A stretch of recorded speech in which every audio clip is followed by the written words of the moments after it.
แม่ครัวถ่ายเอาแม่ครัวนี่แหละถ่ายเอาแกงใหม่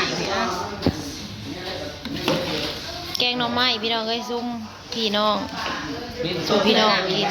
ฮะมันบ่นอนบ่บ่แล้วมีอยู่ห้องหน้าบ้านมันบ่ได้อันถ้วยมั้ยจานมั้ยแซ่บอันนี้แกงหน่อไม้เลยบ่เครื่องแล้วกำลังสีเห็ดอยู่ใช่ถ่ายผิดขอเฮ็ดกินนี่แหละพวกเนาะแกงหน่อไม้พี่น้องแกงซุ่มอยู่เรือนเนาะหลายคนก็สิว่าดาวหายไปไสเนาะตั้งแต่มื้องานดองเดี๋ยวสิเล่าให้ฟังลืมแล้วก็ได้หาอะไรไปแล้วนี่เนาะนี่แล้วหนังดูนี่เนาะโตมากแบบนี้ดองนี่ตามมาดองให้วิวพี่น้องปาดละพี่น้องเอ้ยสบายดีจ้า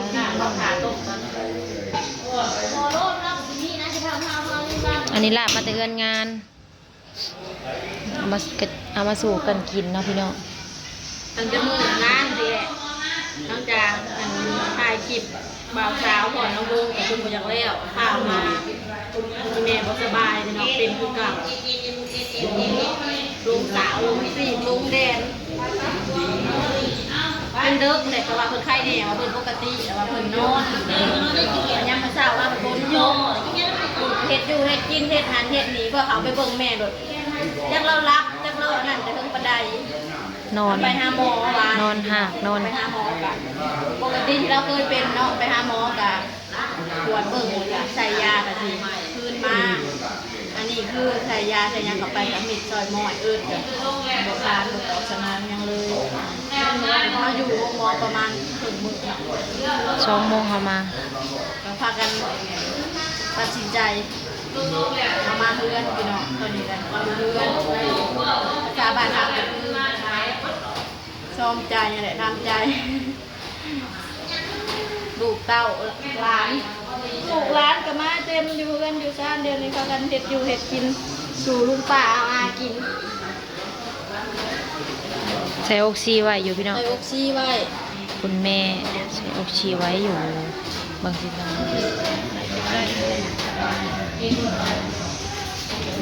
นอน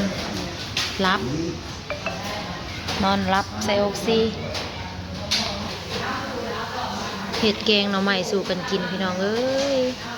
หลักกระซีดเนี่ยมาแต่เฮือนงานผู้ดองพุ่นแหละ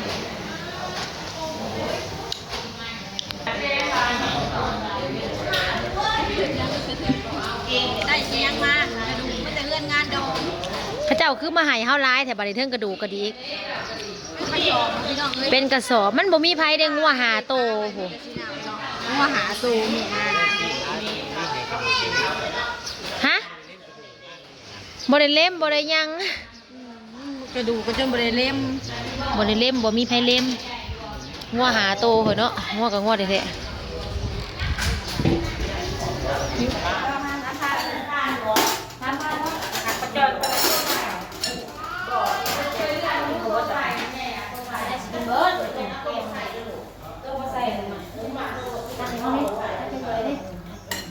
ที่ได้ฉันตัวใส่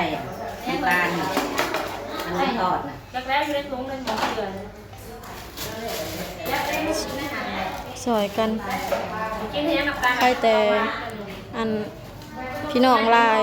ลูกเต้าเราล้านหลายพี่น้องเอ้ยกลางคืนก็เต็มกลางเว้นก็เต็มเฮือนกลางคืนนี่ก็ถ้าก็มานอนเฮือนคืนนึงพี่น้องของเราเป็นนะตอนอาการนั่นเริ่มเป็นนะอัน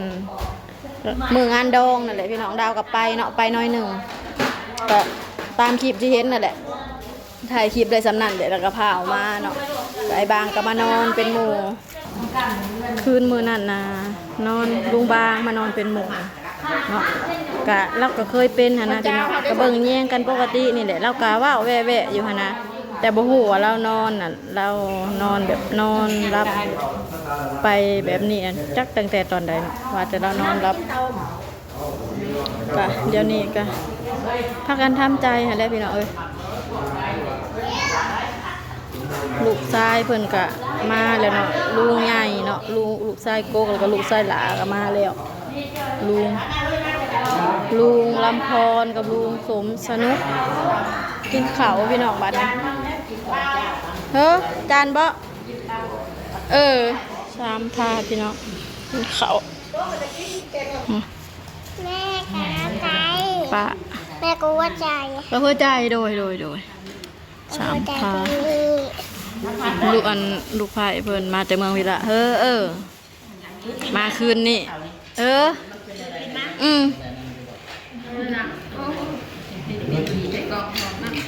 แซ่บ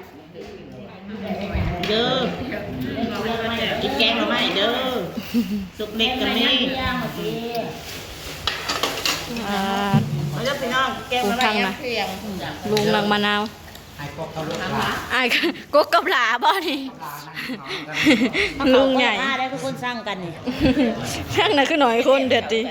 ลุงใหญ่ลุงโทมสนุกกับลุงลำพรพี่น้องอันนี้ ชายกกกับชายหล่า ชายกกลูกชายกกไม่ใช่แกนอันนี้ลูกชายหลาไม่ใช่แกนยังสามบ่ได้มายังลุงแหล่ลุงร่อนเนาะลุงร่อนไปหากระเมือแล้วก็ลุงเปกำลังมายังสามลูกชายยายนั่งเผาไม่ง่ายเบิ้งยัดแมงวอกแมงวันแจ่บปะตัวโนเอาน้อยหนึ่ง ขาว